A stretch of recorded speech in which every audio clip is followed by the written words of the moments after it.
Meus amigos, minhas amigas, caros internautas que nos acompanham pela página do Instagram, formulamos votos de paz para todos. O tema da noite, rumos libertadores,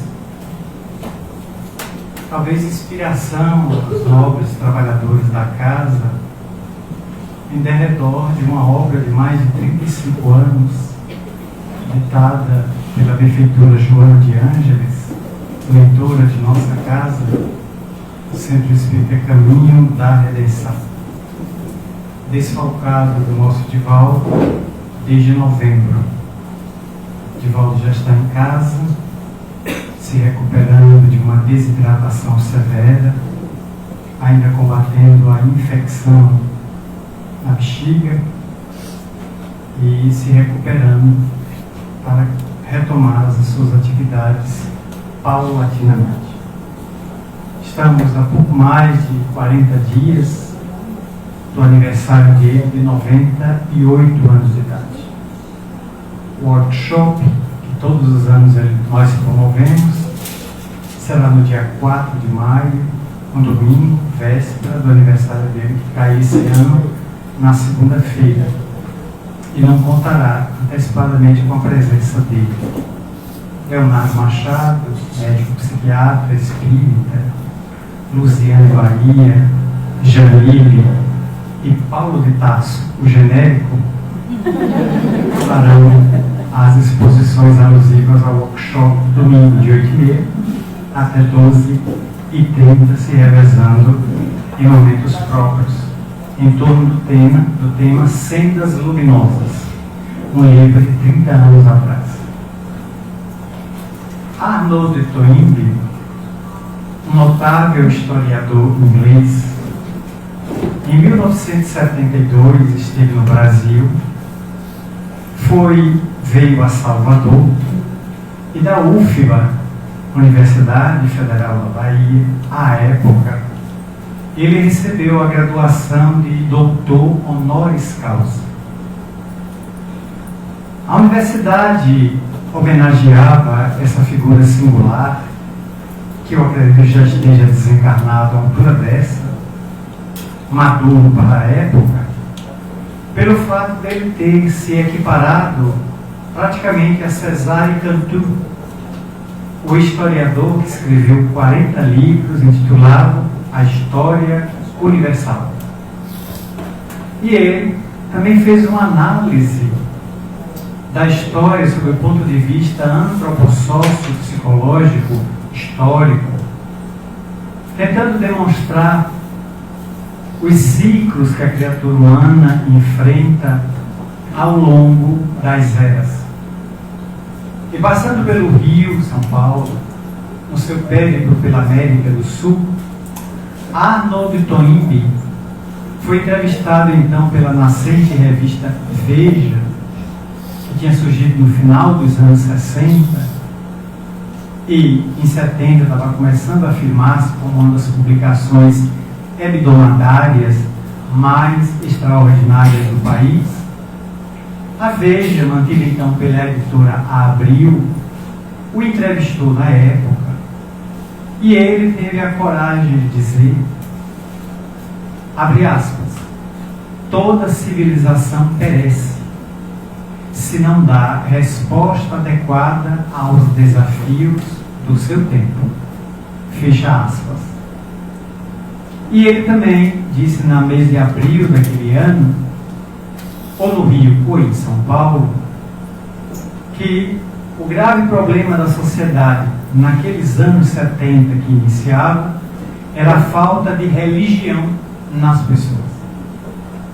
Hoje, mais de 52 anos depois das duas colocações, nós, os espíritas, que nos acostumamos doutrinariamente de formação a meditar, algo que está ficando muito raro nos dias de hoje, e pensar está ficando mais raro ainda, porque muita gente está se desprovendo, está se descartando dos próprios neurônios, Tem gente que só tem dois, um queimado e outro desativado. Que já é um grave prejuízo mental. E os que têm um pouquinho mais, 3 ou 4, variado, danificado, preferem o instinto, a agressividade, a adoção do fanatismo, a adoção de posturas beligerantes, de confronto. Isso a gente vê na rua, nas redes sociais, na política, na economia, nos esportes, em todo tipo de lugar. Hoje estamos assistindo essa intolerância ao outro, como se a postura do outro me causasse mal-estar. Portanto, ele vem comentar de que cada época teve o seu desafio. E um olhar na história mostrará que Roma, desde o Império, desde Otávio Augusto até o último imperador deposto pelos bárbaros érulos, através de Odoacro, 354, eis que Roma dominou praticamente toda a bacia do Mediterrâneo, grande parte da Europa, algumas extensões da Ásia, se estendeu até o norte da África.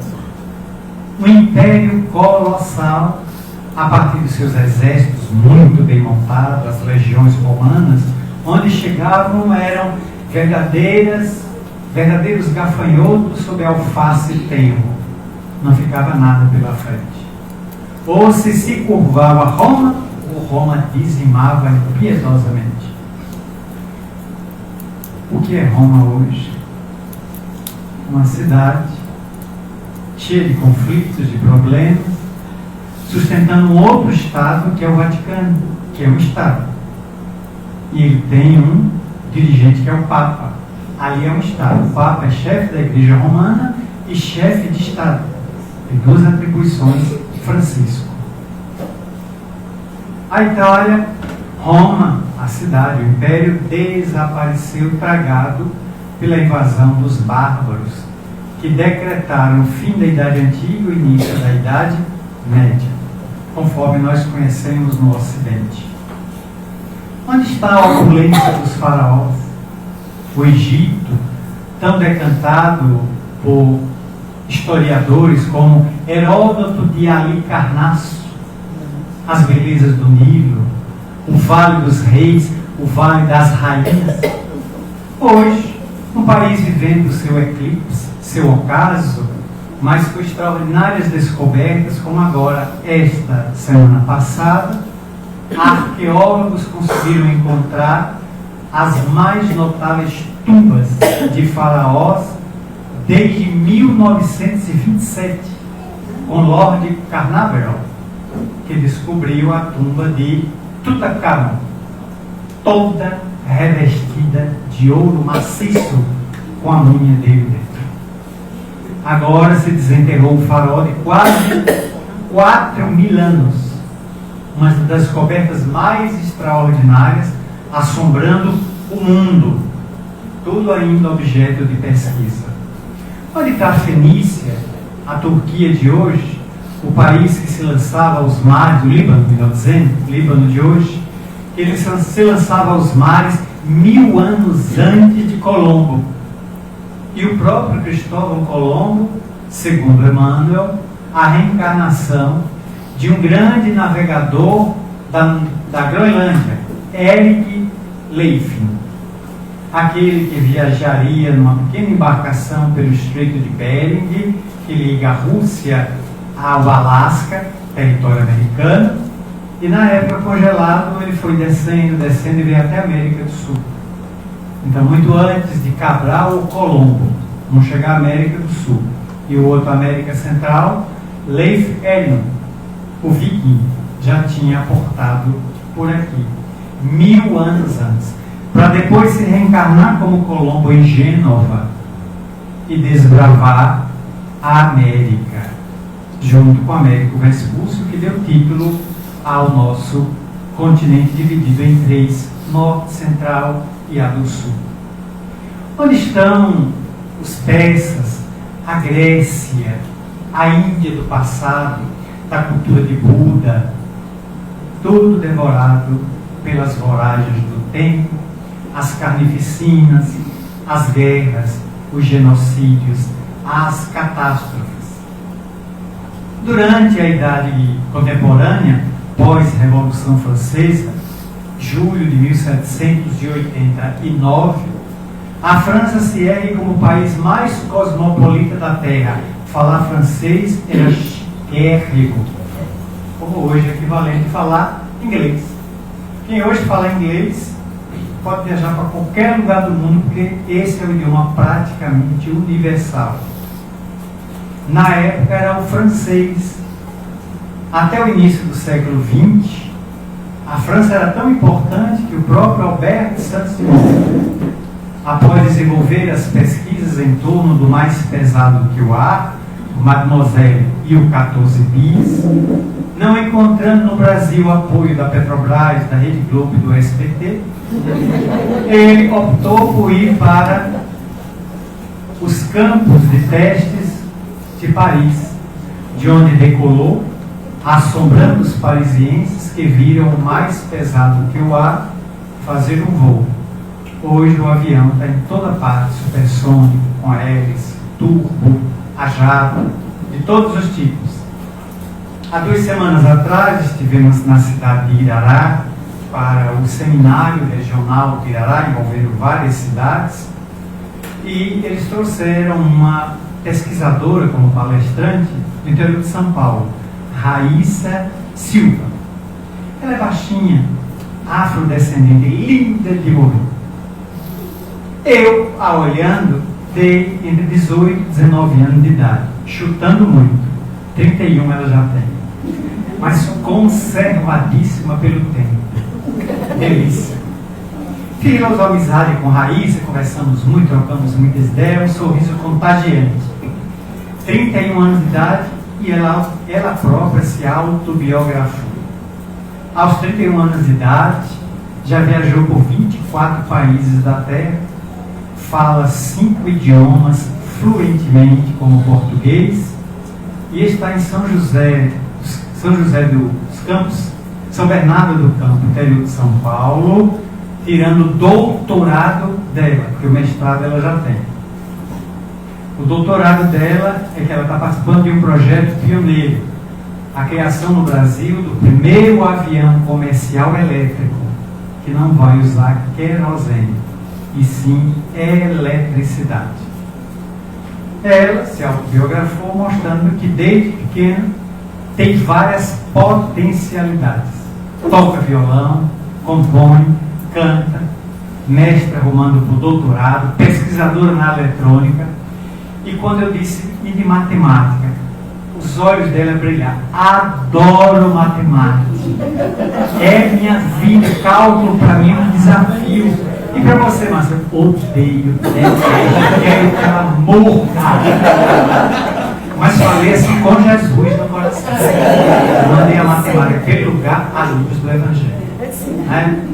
Veja que diferente. Então essa menina vai assombrar o mundo. E só tem 31 anos de idade. Espírita, graças a Deus. A compreensão dilatada, nenhum conflito na área da intolerância, dialoga com todo mundo, e quando pegava lá o violão, a voz macia, veludosa, e aos dedinhos ágeis no violão, impressionou o auditório de uma recém-escola em Irará, fundada, que cedeu o seu belíssimo auditório, instalando de novo para a realização do seminário regional. Então estão vindo aí espíritos reencarnar na Terra com alto potencial intelecto moral. Alguns vão atuar na religião, na filosofia, no conhecimento para humanizar. Porque o conhecimento sem Deus vira tirania. A religião sem o conhecimento, a fé sem a ciência vira fanatismo. Então um precisa do outro para se luarizar. A França viveu seu apogeu, desapareceu. A Inglaterra dominou quase toda a África, colônias na América, como a América do Norte e o Canadá. Chegou a se instalar no Brasil, especialmente no Maranhão. Tem uma alta cultura inglesa, São Luís, no Maranhão. Estiveram por lá também os ingleses, mas não se interessaram muito pelo Brasil. Deixaram aqui um pouco da cultura. Fomos mais invadidos por holandeses, espanhóis e portugueses, basicamente. Também desapareceu a cultura. A Alemanha surgiu, apagou-se na Segunda Guerra Mundial. Agora fica difícil saber quem é a bola da vez. Os americanos continuam se ufanando da alta tecnologia. Ninguém os supera no microchip, nos computadores, nas viagens espaciais. Essa semana a Voyager, a navezinha não tripulada lançada em 1977, com o sistema Windows da época, hoje inteiramente defasado, está distante da Terra 25 bilhões de quilômetros. Já saiu da órbita de Plutão e avança para o espaço interestelar, viajando a 40 mil quilômetros por hora. As suas reservas de plutônio, ela é movida a plutônio, porque lá ela não capta mais o Sol para transformar calor em energia. Ela tem uma célula fotovoltaica de urânio com plutônio, está quase no final. Mas ela manda bips que demoram 24 horas para chegar à Terra, viajando à velocidade da luz. Então, se ela receber um comando agora, 8h29 da noite, só amanhã o comando saindo da Terra, chegará a ela às 8h29 amanhã. Digamos, tire uma foto do espaço interestelar e mande para a Terra. Ela recebe o comando, as próprias máquinas fazem, a câmera bate o vazio ou uma estrela e ela manda por rádio, ondas de rádio em direção à Terra. Só vai chegar aqui sábado, 8h30 da noite, em forma de bytes, de algoritmos, estilo 1, 2 ou 1, 0, 1, 0, 1, 0, 0. Um computador superpotente recebe esse comando alfanumérico, decodifica e transforma em foto, para divulgar na manhã de domingo. Isso é tecnologia impressionante. A Rússia, que é o seu papel. A China é o colosso econômico de 1 bilhão e 400 milhões de chineses. A Índia não fica atrás. O Brasil é o maior país agrícola da Terra. Vamos agora para uma safra de 328 milhões de toneladas de grãos. E temos 32 milhões de pessoas passando fome no país. Quem quiser, entenda. Sobra grão e sobra gente passando fome. São as injustiças sociais, mas estamos vivendo uma terra de paradoxos, de contrastes. Só é observar o que está aí. Eu vim agora pela Avenida Luiz Eduardo Magalhães, preferi BR, e fazer o jeito para fugir do engarrafamento do Iguatemi. Aquela região está muito congestionada, com receio de não chegar aqui a tempo. Alguém atrás de mim, numa pista vazia, 3 pistas, eu ocupei uma, jogando sinal. Para eu sair, mas a velocidade ali é 70, eu estava no limite. Ele tem todo o direito de tomar multa, o problema é dele. Vai ficar olhando, tendo 2 pistas vazias do lado. Eu olhei assim e veio um pensamento, né? Não, muito evangélico. Ah, meu irmão, em nome de Jesus. Diz qualquer coisa muito fraterna, extraída do Evangelho segundo o Espiritismo, capítulo 36. O livro só tem 29 capítulos. Eternamente, papai. Esse não vai para a minha palestra de jeito nenhum. Você subiu, diz qualquer coisa lá, seguinte. Porque estamos vivendo na época dos neurastênicos, dos ansiosos, né? Se você não sai da frente, eu passo por cima de você.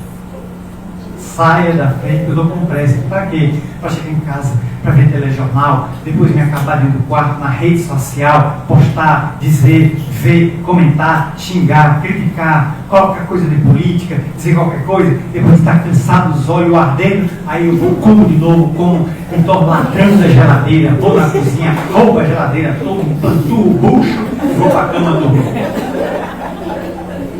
Muita gente.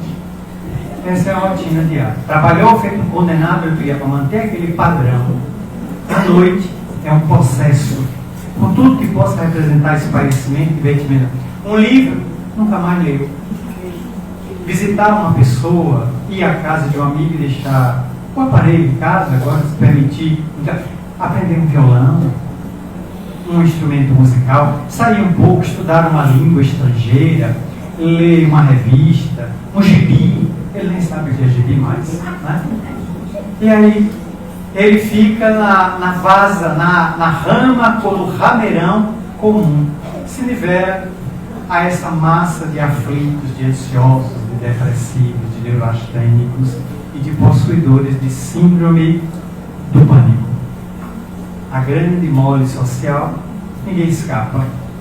Se perguntar quem é que está doente, a questão é perguntar quem é que está sadio. Está difícil encontrar. Cada distúrbio que todo dia a medicina tenta enquadrar, tenta entender um novo distúrbio que está surgindo, uma síndrome disso, daquilo, uma fobia dessa, daquele tipo. São os desafios do nosso tempo. E Joana de Ângeles, ao escrever a obra que emoldura as reflexões da noite, ela diz no prefácio, transmitida em Paramirim, uma cidade do interior da Bahia que eu conheço, e Divaldo frequentou muito essa casa, onde tem um casal de notáveis espíritas, dois cristãos legítimos, Dona Wanda e seu Epaminondas. São amigos de Divaldo há muitos anos, devem estar bem idosos já, com altura dessa, beirando os 90. E eles fundaram o Centro Espírita em Paramirim. E como no fundo da casa de seu Epaminondas, Dona Wanda, tem uma lagoa, certo?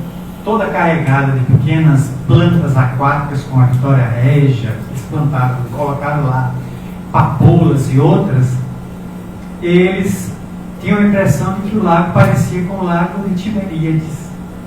Então eles fizeram uma suíte no fundo da casa voltado para o lago, com imenso vidro, numa janela fechada, que dá para o lago. E o quarto é exclusivo de Divaldo. Então Divaldo fazia as turnê pelo interior, que passava em Macaúbas, em Paramirim e outras cidades ali próximas. Visitei todas essas cidades, fui anfitrião dele, mas fiquei no hotel. Divaldo fica nesse quarto que é dele exclusivo. Foi ali que Joana de Ângeles prefaciou esse livro.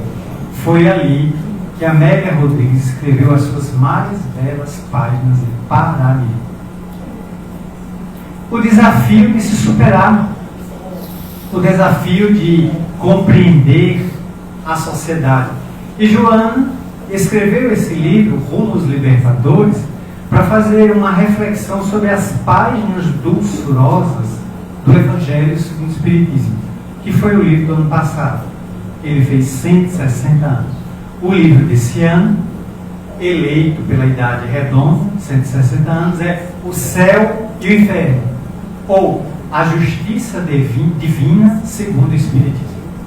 A quantidade de eventos, de congressos, de jornadas que vai se desenvolver esse ano abordando esse livro é imensa, porque o tema é palpitante. Allan Kardec escreveu esse livro em 1865, 160 anos depois, justamente para desmistificar e demitificar esses 4 estados que até então faziam parte da teologia convencional. Você é ruim, pós-morte você já sabe para onde vai. Vai para o quinto dos infernos. Você é bom, você já sabe para onde vai. Vai para o céu, uma região toda branca, não há outra cor, é toda branca. E ali dentro, antes de entrar, você passará fatalmente por São Pedro na porta. Ocorre que Pedro, Simão Pedro, filho de Barra, Jonas, o apóstolo de Cafarnaum, era pescador. Mas fiquei sabendo que fez um curso no Sebrae e hoje é chaveiro. Por isso que ele foi para a porta. Está dando mais dinheiro fazer chave do que pescar cada piracema. Está proibido de pescar. Aí você entra no céu e não pode sair. Nem descer aos infernos para auxiliar quem você ama. O céu, portanto, já vou avisando, é um cárcere privado de luxo. Lá dentro A tônica é a monotonia. Você não tem nada para fazer pela eternidade. Tire 30 dias de férias e fique em casa sem fazer nada. Experimente. Se aposente. E imagine que hoje saiu o seu nome no diário oficial do município, do estado, da União, do órgão. Você está oficialmente aposentado. Você vai para casa e amanhã é sexta. Por uma questão automática, você vai levantar no mesmo horário. 5h30, 6 horas. Fará o homem, pegar uma coisa para o homem, irá fazer a barba. Preparará o paletó, estará se ajeitando todo. Sai, toma um café, a esposa disse: vai para onde, meu bem? Todo aprumado. Trabalhar. Eu entro às 8 horas. Saiu ontem no diário, em língua portuguesa. Você está aposentado por idade. Você leu? É mesmo. Tira tudo, bota o pijama e volta para a cama. Entretanto, 35 anos fazendo a mesma rotina, o corpo diz: não estou preparado para deitar até 9, depois levantar para assistir Pepa. Ana Maria Braga. Não dá. Depois Bob Esponja.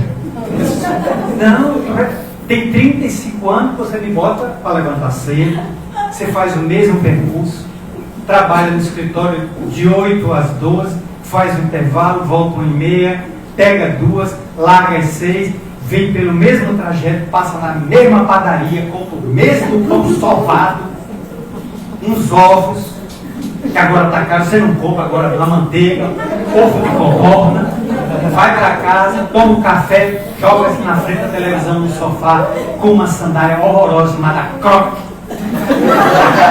Horrorosa. É o estágio final de evolução. Sempre toma o telejornal. Se for mulher, novela. Assiste o telejornal, bebe toda a carnificina do dia, resumido em 30 minutos, 1 hora, as tragédias, a guerra. Depois, olha aí qualquer um livro, alguma coisa, já bota o pijama, o baby doll, escova os dentes, coloca a chapa no copo de água e vai para a cama. Você fez isso 35 anos, agora está aposentado, vai fazer o quê? A pessoa não se preparou. Começa a gerar ansiedade. Vem o outro dia, por automatismo, aposentado. Eu sei que no segundo dia você tem que se descondicionar, está aposentado. Terceiro, até que a ficha cai. Sim, o que é que eu vou fazer? O mesmo que os peixes fazem. Nada. Porque não se preparou agora para o ocaso, o crepúsculo da atividade. Não seja de estranhar a imensa geração aí de ansiosos, em todos os níveis. Criança hoje está ansiosa porque o excesso de coisa para fazer na escola vem com uma carga brutal para dentro de casa que ela não dá conta. Meu filho, não esqueça, viu? 2 horas você tem a aula de Kumon, o reforço. É mesmo. 4 horas o judô. Às 6 temos que fazer os deveres aqui em casa. E 10 você tem aquela aula telepresencial que a professora prometeu para lhe auxiliar na matéria que você não conhece. 9 horas o menino não está dormindo, ele deita e desencarna. Porque na manhã seguinte tem que estar em pé cedo, a mochila, a merendeira nas costas. E aí a mãe toda gritada, vai, porque estamos antecipando, queimando etapas. A erotização da nossa juventude, da nossa mocidade, é inquestionável, mais de 40 anos. Os mitos da TV, especialmente de certos programas de auditório tido como infantis, se apresentavam quase nuas, minúsculos shorts. A criança via aquilo interessante. E o short foi subindo. Hoje não tapa mais nem o pé de espinho. Totalmente exposto.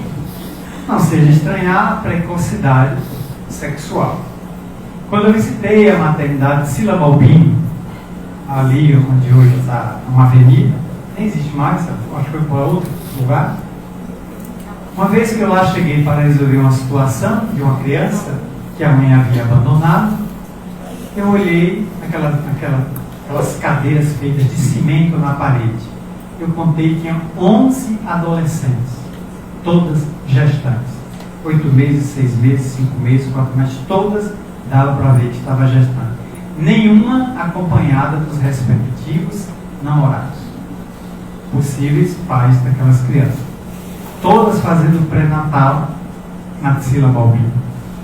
Eu medi assim pelo aspecto do rosto, a idade, 12, 13, 15, 16, 14. Todas adolescentes, nenhuma adulta. Todas gestantes. Então são meninas que para a minha época, quando eu as vi, mais 2008, pois são quase 20 anos atrás, elas hoje devem estar beirando 30, 35 anos de idade e os filhos quase 20. Imagina elas andarem na rua. Seu namorado? Não, meu filho. Quanto é? 35 e ele. Filho com 15. Nossa. Daqui a pouco com 35 é avó. Mãe, vou lhe dar notícia, ela vai ser avó. 35 anos. Ela diz, mas eu ainda pretendo ter mais filhos. Não tem problema, a Júlia delou com o neto. A senhora soma com os irmãos que vierem. E aí vai, a gente não sabe onde vai parar. Nenhuma crítica. Nós estamos fazendo uma análise, um pente fino, uma radiografia, uma tomografia computadorizada da sociedade que está aí fora. Porque parece que em nossos arraiais encontramos uma verdadeira ilha que permite a gente desacelerar. E nesse desaceleramento a gente fazer reflexões das causas e o preço que estamos pagando por estarmos numa sociedade a 1000 por hora, o tempo todo online, o tempo todo virtual, a alta velocidade 5G. O 4 não me interessa mais não. Agora temos que ir para o 5G e a China já está usando largamente o 6 e o 7G, que serão mais de 6 vezes mais rápido que esse modelo atual. Então agora tudo é você guardar o máximo de informação no menor espaço de dispositivo possível. Eu ainda alcancei comprar nas lojas da minha cidade. Um dia eu passei e vi um LP. Quem não sabe, quando terminar a palestra eu explico o que é. É o bolachão de vinil, tinha 6 faixas de um lado, do lado A, e 6 faixas no lado B. Você botava na vitrola ou toca-disco. Aí a radiola, aí você ouvia aquele braço com agulha de diamante. Hoje é antigo. Aí tocava. Um dia eu vi um rosto bonito, encostei na loja, uma moça muito engraçada, assim, uma vendedora muito simpática. Gostou de que grupo é esse? É o grupo ABBA, o grupo da Suécia, que fez muito sucesso no final dos anos 70. 2 casais, casados entre si. Agneta, tinha outra, a loira, e Benny e Borg. Muito bem, ali, Anne Frida e Agneta. Guardei o nome das quatro pessoas. Eram casadas e depois se separaram. Brilharam por quase uma década. Aqueles hits altamente movimentados, de uma beleza incomum. Até hoje, quando toca, sensibiliza a geração nossa que acompanhou. Talvez a mais recente esteja acostumada com outros atabaques, né? E outras ressonâncias musicais. Mas nós pegamos essa época de ouro do ABBA. Mas eu achei o rosto da cantora, né, a morena, que é Anne Frida, né? Achei tão simpático. Entrei e comprei. Veio para casa, botei numa vitrola que havia comprado marca Toshiba. Nem existe mais. E aquele som subiu e eu entrei em êxtase pela beleza. Eu pedia patavina do que ela estava cantando em inglês. Mas aquilo, a melodia me emocionou. Hoje, está tudo na internet. Não preciso mais disso. Você abre o YouTube, joga no Bluetooth dentro do carro e você ouve 5.834.345 músicas. Até entupir, desencarnado de ouvido, arrebentado de tanta música. Um sobrinho meu, andando no carrão dele, muito alto. Ai, meu tio, pendrive. Eu digo, enorme, tá? 3.000 forró. Só tem forró, cara. 3.000. Eu disse, Rafael, que você ouve, oxe, bota uma viagem aqui para Salvador, é 5 horas de forró. Ele disse, rapaz, quando chegar assim, Bonfim, eu pedi logo suicídio. Com um copo de pequenina. Sai de Flávio José, cai em calcinha preta, camisinha, que mói de coentro, cai não sei o que, não sei o que, não sei o que, daqui a pouco tempero. Daqui a pouco vem o sal de Himalaia e faz o tempero para temperar a carne. Eu morro. 3.000 pontos. Mas é a questão de dizer que num espaço tão pequeno, você tem todo um único gênero colocado em MP3. Para que comprar disso? Ocupava volume, ocupava espaço, tomava prateleiras. Então essa sociedade, com esses desafios, que são os desafios das necessidades. Nós fomos criando necessidades e o mercado foi dando resposta. Como hoje, entre em uma rede social qualquer e procure, eu quero comprar carteira. Eu quero comprar carteiras de couro. Vão aparecer quem vende. Se olha alguns modelos, olha, prepare-se. Nas próximas 48 horas, por uma questão de algoritmos, eles só vão mandar para você mensagem de carteira. Até você cansar. Eles vão cansar você pela paciência. Ou você compra 350 carteiras que haja bolso, ou eles não se aquietam. Quanto mais você pesquisa uma coisa, mais eles percebem. E aquilo que você quer. Se você quer, lá vai 5.000 carteiras diferentes. De couro até de pele de alienígena de Saturno. Desde que você compra. É assim. Então nós chegamos à conclusão, estamos vigiados sutilmente.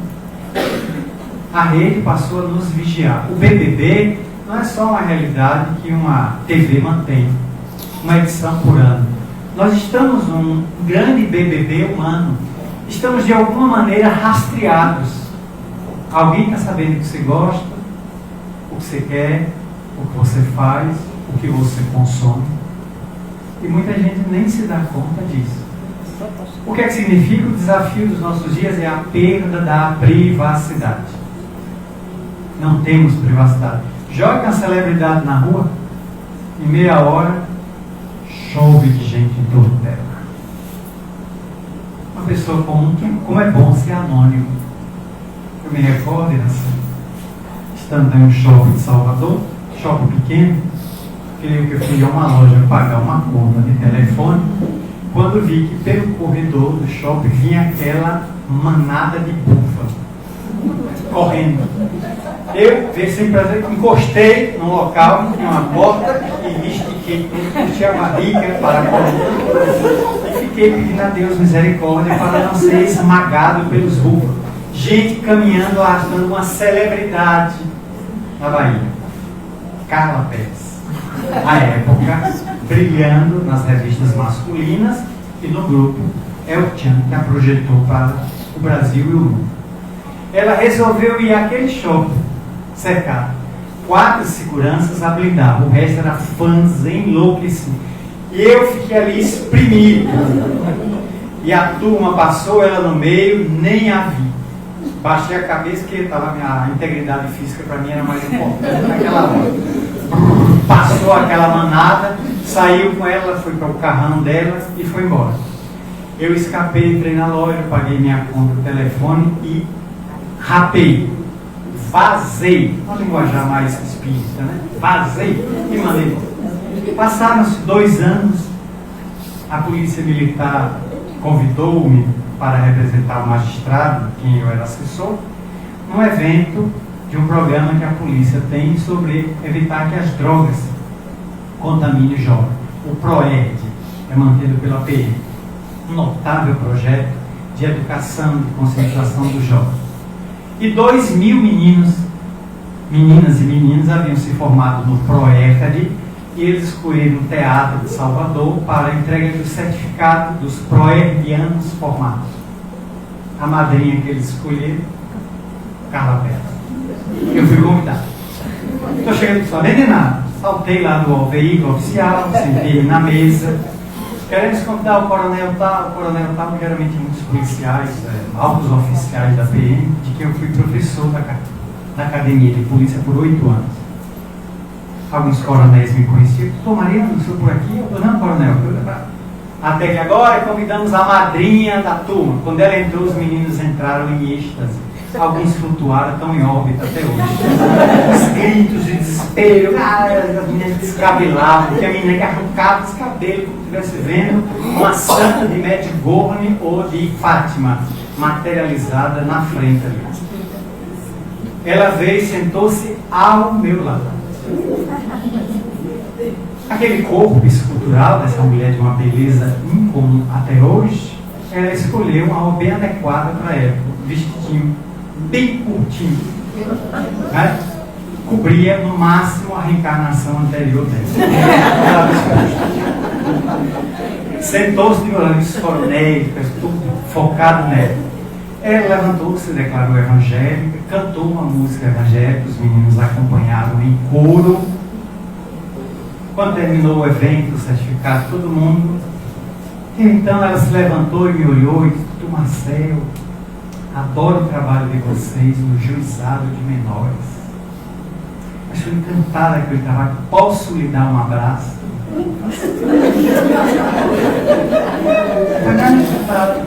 Ela me abraçou, me apertou assim, tal. Eu vi o Jardim do Éden, né? Assim, né? Adão, Eva, né? Frutos maduros, pendentes, esquerdeiros e visão, era aquela evidência se desenvolvendo. Ele separou um abraço, falava com o magistrado, tal, saiu e eu voltei. Como a fama é passageira, né? Quem brilha hoje, amanhã. Porque surge uma outra pessoa bela. O mercado é exigente, não perdoa. A carne fresca de hoje, amanhã é a véspera da decrepitude, da velhice. Porque tem necessidade de se eleger uma outra infeta, expressão muito típica da sociedade, um outro modelo, um outro colágeno irrepreensível. Onde estão as grandes modelos dos anos 80? Todas as mães atualmente, vendo suas filhas já adultas, estão virando avós, conservam o brilho, uma certa beleza. Raquel Welch, né? Ursula Andress. Onde estão as mulheres mais belas? Aquela atriz italiana Sofia Loren. Deus, aquela mulher os girassóis da Rússia. Ela estava de uma beleza. Elizabeth Taylor, quando fazia aqueles papéis, arrebatava. Marilyn Monroe, uma das mulheres mais belas da Terra, partiu tão jovem, por excesso de barbitudes com a noite de loucura. Conforme ela declarou numa entrevista a Alberto Campos, espírito, em entrevista em Hollywood. Irmão X entrevistou Marilyn Monroe 2 anos depois de morte, lá em Hollywood, e obteve dela um depoimento que o Chico psicografou. Ainda dei a dica da parte. Entrevista em Hollywood. E ela diz o motivo, porque que partiu, altamente obsidiada. A obsessão, então, configura. A Joana fala dos rumos libertadores. Então eu venho hoje aqui, nessa 10ª jornada que esta mulher me confiou, e não é responsabilidade fácil, é uma imensa responsabilidade, para nos acordar da beleza do doutrina espírita em nossa vida. Porque quem sabe o que são as causas, não pode temer os efeitos. A sociedade que a gente está vendo aí está em decadência.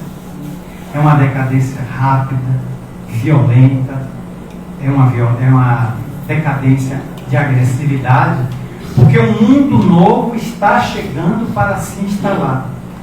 E é preciso depurar a mentira. Ontem li na minha agenda algo que nunca tinha visto. Enquanto a mentira roda o mundo, a verdade está calçando os sapatos. A verdade é um pouco mais lenta, mas quando ela chega, ela limpa o terreno. A mentira vai, se transforma em fake news, em verdade, em impostura, em manipulação, em fingimento. A mentira tem muitos disfarces. A verdade é sempre a mesma. Ela chega e brilha, clareando e colocando as coisas no lugar. Conhecereis a verdade, e a verdade vos libertará. Mas dá vontade de perguntar, Senhor, mas qual verdade? Porque cada um tem a sua. Peça a um político, um empresário, um filósofo que interprete o mundo de hoje, e cada um terá uma visão de acordo com a ciência que se fundamenta. O caos está instalado por causa disso, por causa daquilo, é direita, é esquerda, é centro, é norte, é sul. Você tem que se definir por uma posição, e se eu quiser ficar neutro? Não pode. Neutralidade não vale decidir, você tem que se decidir por algum grupo. Para me tornar o quê? Maria vai com as outras. Que grupo nós estamos seguindo? Quem é o nosso Antônio Conselheiro moderno? O Beato, que levou um monte de gente ao conflito com o governo e foram todos dizimados. Quem é o nosso profeta? É preciso que cada um saiba quem é que está seguindo. Porque a doutrina espírita nos convida a reflexões para o desenvolvimento da responsabilidade. O nosso verdadeiro profeta deve ser a consciência. E a consciência é alicerçada nos princípios de Jesus. Se tivermos Jesus como guia, diante de qualquer dúvida, basta fazer uma pergunta. Diante dessa situação que eu estou vivendo, Jesus faria o que se estivesse no lugar? Eu vou fazer o que ele faria. Só é parar para raciocinar. Há poucos dias, assistindo uma entrevista antiga de Leandro Carnal, historiador de São Paulo, careca, que eu conheço pessoalmente, ele veio a Salvador, fez uma conferência no TJ da Bahia, eu estava lá. Ele disse que era materialista e ateu, mas que se Jesus, baseado nos seus princípios defendidos há 2000 anos, viesse hoje à Terra, desembarcasse no Brasil, em São Paulo, Jesus apareceu na Avenida Paulista. Para onde Jesus iria de imediato? Para Cracolândia. Ele ia perguntar a mim, amigo, onde é que fica aquilo que vocês chamam de Cracolândia? Ali em cima. Os zumbis ficam ali. Jesus não ia pegar metrô, carro, táxi, Uber, ele ia caminhando, e no meio daqueles devastados por esta pedra desgraçada que é o crack, sem retorno, Jesus iria descer ao contato com seus irmãos, fechando os olhos de alguns em overdose, acalmando outros, conversando, trocando ideia. Porque pela filosofia dele, ele iria para os vulneráveis. Ele iria visitar os invisíveis sociais, os que a sociedade ignora. E muitos gostariam de dizer, esse povo sabe o quê? Elimina tudo, faz gordura para fazer sabonete, transforma tudo em gordura, em sebo para fazer sabonete, elimina. Muita gente, como mata-se uma planta, tem gente que mata a planta para passar o asfalto. Que negócio de planta? A gente tem aqui é poste, é fio, internet, iluminação, porque nunca mais se foi ao campo. Quando vai, se assusta com os ruídos. O que é isso? Uma coruja. E o que é isso? Uma onça. Isso aí, um jaguar, está vindo para cá para ir comer. Está pedindo a paciência. Qualquer pio, a pessoa está apavorada. Quando deixamos de observar o nascer do sol, muita gente não acorda mais no horário. Deixou-se de observar o poente, porque nunca mais a pessoa às 18 horas teve chance de ir a 1 hora para ver o sol debruar-se lá no final, atrás do mar. Eu fui, há muitos anos, à cidade de João Pessoa, e o pessoal no final de tarde nos levou à Praia do Jacaré. Quem já foi lá? Praia do Jacaré. Quais são as duas novidades da Praia do Jacaré? Às 18 horas passa um homem dentro de uma barca, navegando no braço de mar, tocando o bolero de Ravel no saxofone. Dura 8 minutos, é de arrepiar. Ele em pé, o barqueiro bem suave, deslizando, e ele aquela coisa. E todo mundo na praia assistindo, 18 horas. Até hoje esse espetáculo está há mais de 30 anos fazendo isso. O segundo espetáculo, variando a hora, é quando o sol se debrua por trás de uma ilha que fica em frente. Ele vai sumindo, passando aquela pastilha de Cebion. Parece que ele está mergulhando no oceano.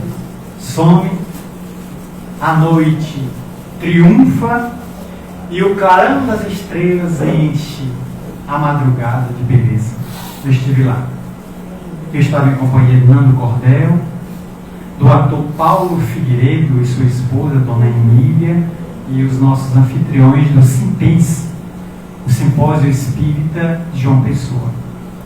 Assistimos ali, quando foram 7 horas, nós voltamos inebriados para cá. Nunca mais esqueci. A doutrina, portanto, nos convida a termos esse cuidado.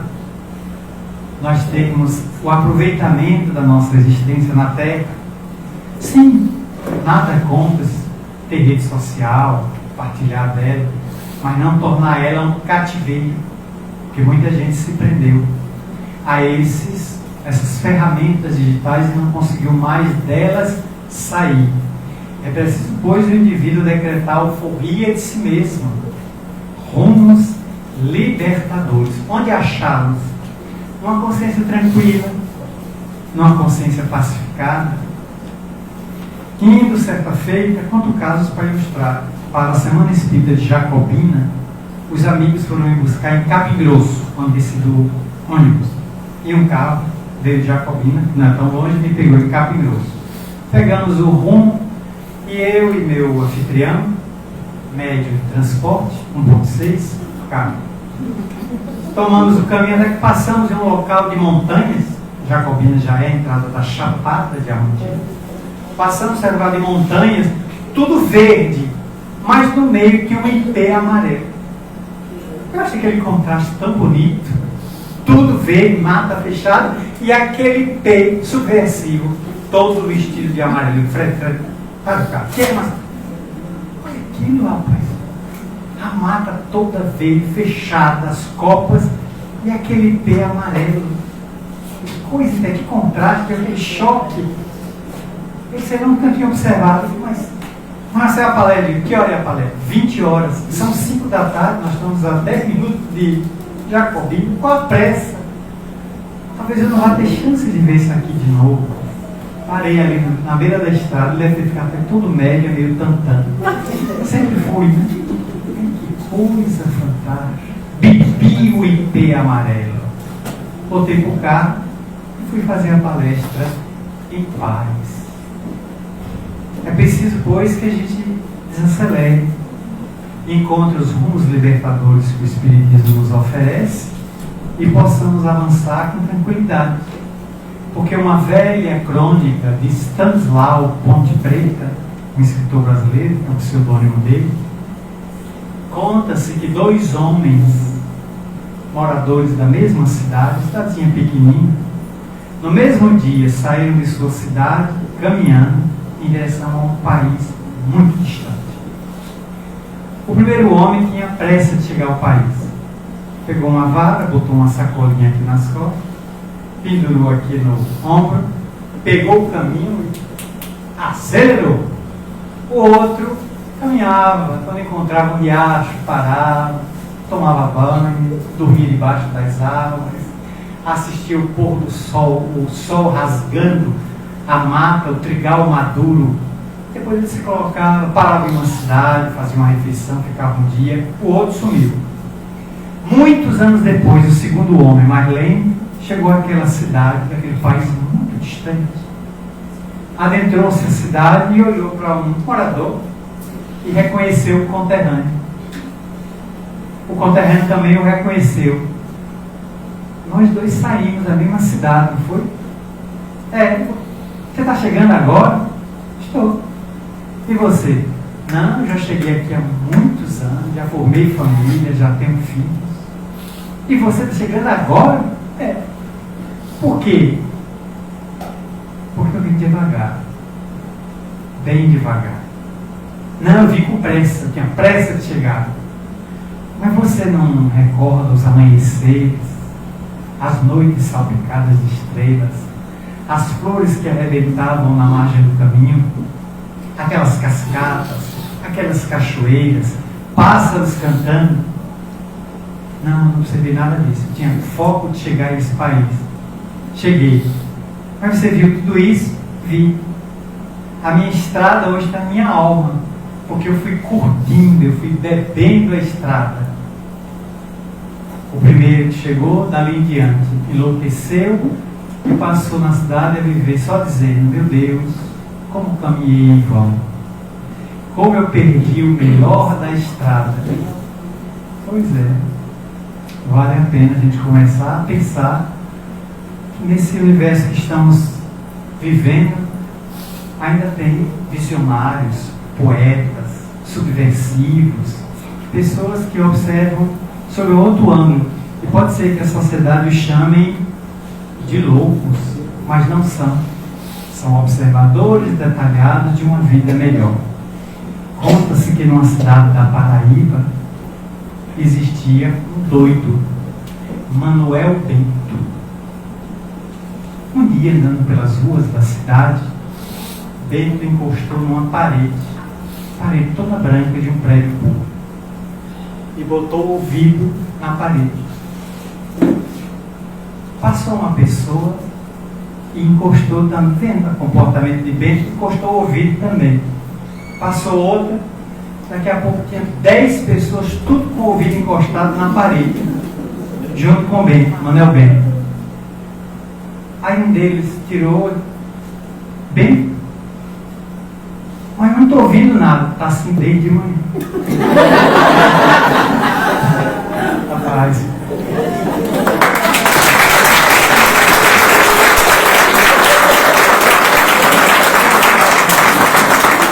Nossa gratidão, como sempre, aí, irmão Marcelo Mariano, que atende aí o nosso chamado e vem aqui nos presentear com as palavras, né, de ânimo, as palavras de reflexão que eles nos traz. Essas flores estão aqui na minha frente, eu não estou nem vendo, né, mas estão ouvindo minha voz. Olha, gente, vamos fazer o sorteio do livro do dia, né? Que é um combo hoje, que tem o camisa, né, Júnior? Camisa, mais pé. E o livro, que é o mais importante, como diz Júnior. Um quebra-cabeça. Olha, é uma coisa interessante. Marcel, eu nasci com um dom que eu nunca desenvolvi. Eu lhe conto essa história, que a metade aqui já sabe. E eu sempre desenhei. Não sou nenhuma artista plástica. E nunca estudei desenho. E eu era péssima aluna de desenho. Porque a professora, ela fazia os quadradinhos e que eu tinha que colocar os pedacinhos ali. Só que eu olhava e já fazia tudo. Ela disse, você tem jeito para desenho, mas aqui você vai tirar tudo. Porque não é isso que eu me pedi. E eu passei a minha vida toda, de vez em quando eu desenhava alguma coisa, eu nunca usei isso para nada, para arrecadar situações financeiras, e eu tinha filhos para criar. Mas aí veio o centro também, eu fiquei com isso aí guardado, uma coisa que eu nasci no combo da vida. Aí veio a pandemia. E na pandemia a casa precisou da gente. A gente só tem um jeito, esse dom, ele agora vai ter que fluir. E ele fluiu. Então nós fizemos uma galeria e não paramos mais de pintar. E graças a Deus vocês não pararam de comprar os quadros. E com certeza a espiritualidade continua a me intuir e eu vou continuar a pintar. Eu pintei uma mandala que já vi que eu vou ter que pintar umas 4, porque eu pintei de gente aí atrás. E eu sempre falo a vocês, os quadros que eu faço, todo o material, sou eu que compro o material, as tintas também. Ônus para o Centro Fraterno Secretária Zero.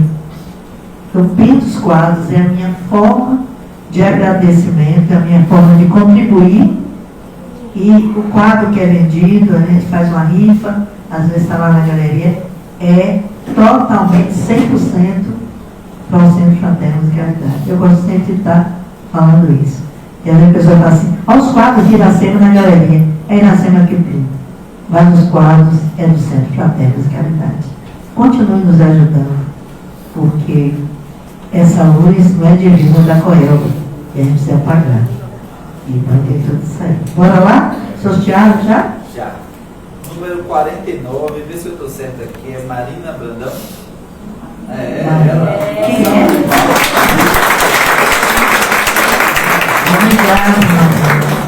Obrigado, obrigado por nos ajudar. Cadê a foto, Soraya? Ela queria tanto que Cadê a foto de Marina?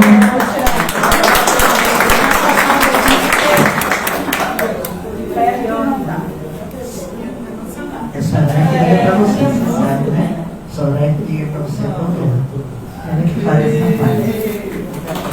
Obrigada. Bem, gente, então, esse agora é o nosso momento do passe. Nós vamos fazer aqui uma pequena meditação. E nesse momento eu digo a vocês, mentalizem as palavras do nosso irmão Marcelo, mentalizem o que ele trouxe nesta casa, mentalizem aqueles irmãos que estejam passando alguma dificuldade, com a certeza que jamais, que nunca estamos ou estaremos sozinhos. É o momento onde eu vou pedir aos passistas que se ponham aqui, ao lado, aqui do quadro.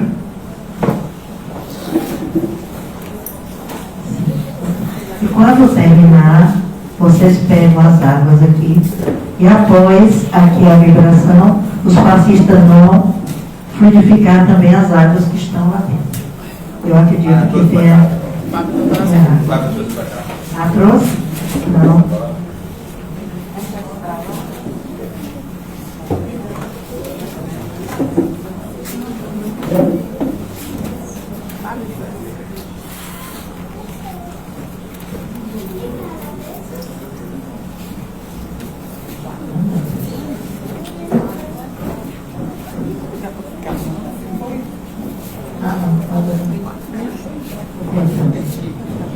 Vou pedir para apagar a luz.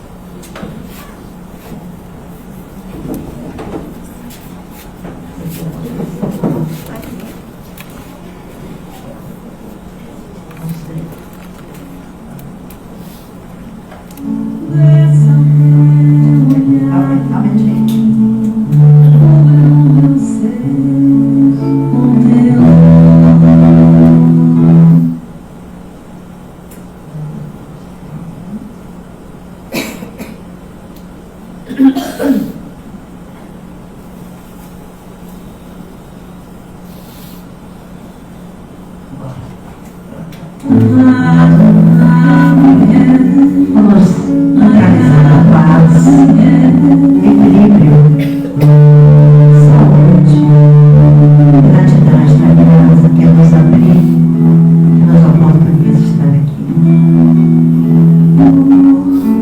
Liberta-me, Senhor.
Senhor Jesus, vem,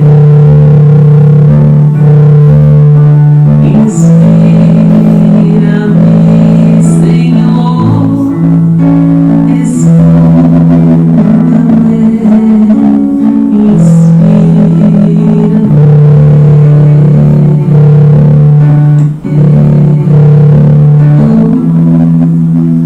mergulha na serenidade deste momento. Permite-te relaxar, cerrar os olhos e abrir o coração. Recebe as energias benfeitoras que se engrossam para todo o teu ser. Sente as mãos generosas que se estendem sobre ti, carregadas de energias curadoras e reconfortantes, vindas da espiritualidade amiga e divina, que te envolve com amor e cuidado. A tocar torres do passe perfeito, aliviando as tensões, dissipando as preocupações e restaurando tua harmonia interior. Deixa a canção suave envolver o teu espírito, enquanto sentes a presença do amor divino a te restaurar o corpo, a mente e o espírito. Vem, Senhor Jesus, ampara e conduz os meus pensamentos em todos os momentos. Levanta-me, Senhor, sustenta-me,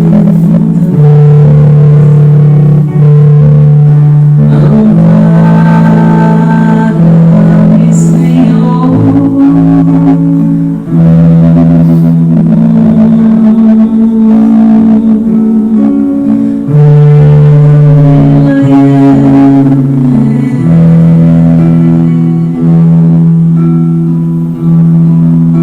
Recebe as bênçãos que te são direcionadas através dos portais de luz e de amor.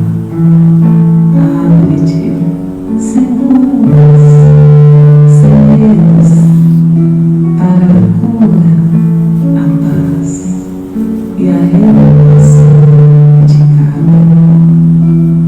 Deixa a energia divina percorrer cada célula no mente por inteiro. Confia no poder das forças invisíveis que te rodeiam e te oferecem as mais sublimes vibrações vindas do amor de Deus. A lágrima sua veio. Abraça-me, Senhor, escuta-me, Senhor, liberta minha alma, inspira-me e acalma. Vem, Senhor Jesus, vem.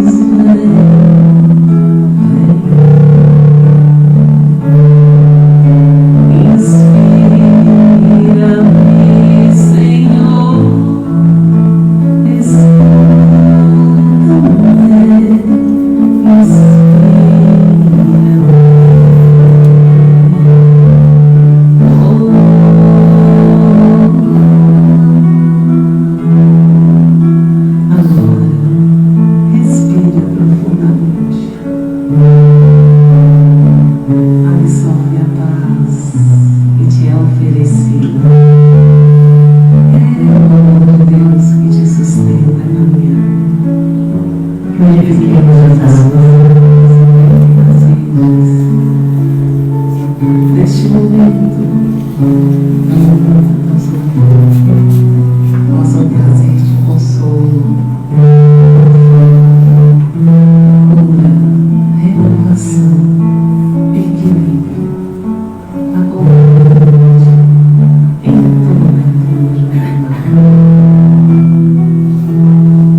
estaremos aqui no mesmo horário e com o nosso irmão Ricardo Carvalho.